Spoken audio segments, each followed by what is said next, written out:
একদিন বিধিপুত্র নারদ বৃন্দাবনের দশা দেখে শ্রীকৃষ্ণ বৃন্দাবন ছেড়ে চলে যাওয়ায় বৃন্দাবনে একটা শোকের ছায়া নেমে এলো।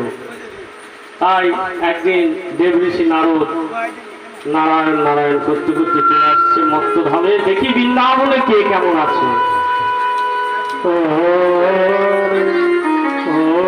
বিধির নন্দন ভাবে মনে মনে আজ বিধির নন্দন